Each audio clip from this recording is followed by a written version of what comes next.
Hi, I'm Penny Simkin, and today I want to talk about something that's on most pregnant women's minds, and that's epidural for labor. I think that the general thought on pain in labor is that it should be avoided. And the percent of women who use epidurals in labor is, in urban areas where all hospitals have them available 24/7, it's about 90%. So most people are going for the epidural. In rural areas, it's lower because they don't always have anesthesiologists or nurse anesthetists on staff at all hours. But let's just think about epidurals for a moment. There are many choices within epidurals, and I think people never think about that. They just think I'm either having one or I'm not having one. Now, the epidural is, I think, without question, the most effective form of pain relief. It really takes away all sensation, and well, virtually all sensation. And most women with an epidural won't even know whether they're having a contraction or not. And that may be just exactly what she wants. And certainly it does match with the expectation that it's good pain relief. But we do know that some of the side effects of the epidural accumulate with time. The chances that they will happen will increase as time goes on. And one of the things that I urge my students in childbirth classes to think about is, even if they're thinking about having an epidural, what about postponing it or trying to have it a little bit later in labor? Or having one that is a lighter block than the most dense block you can get.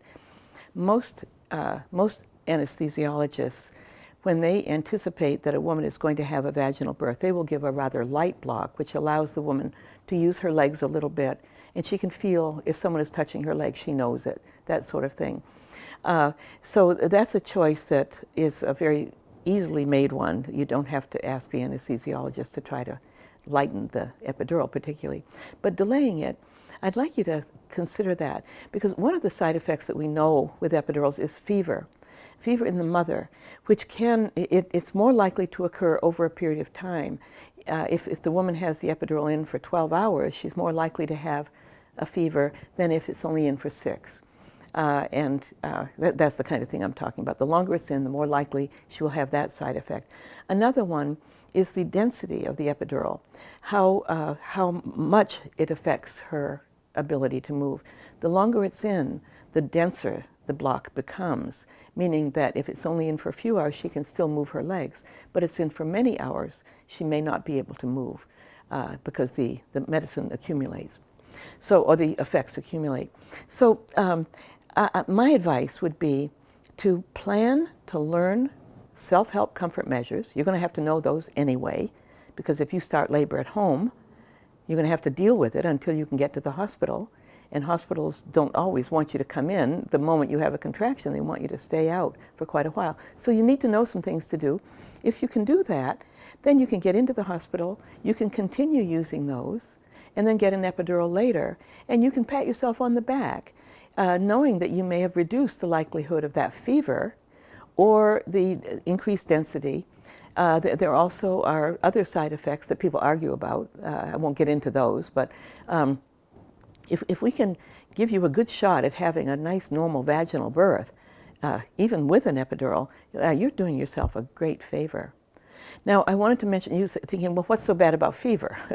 Well, what's so bad about fever is that if you get a fever, your baby is overheated. Your baby also gets a fever in utero. And whether it's a fever caused by infection or an epidural or a hot bath, it doesn't matter. Overheating the baby is bad for the baby.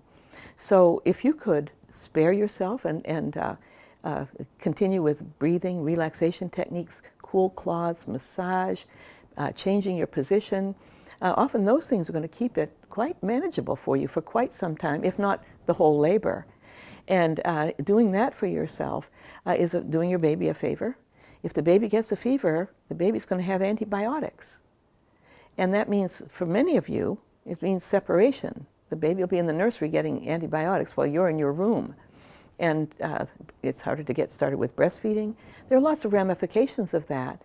Now, in some hospitals, they do bring the baby in close to you, even though the baby is getting the antibiotics. But it's still an intervention that could be possibly avoided if you could wait a little bit longer.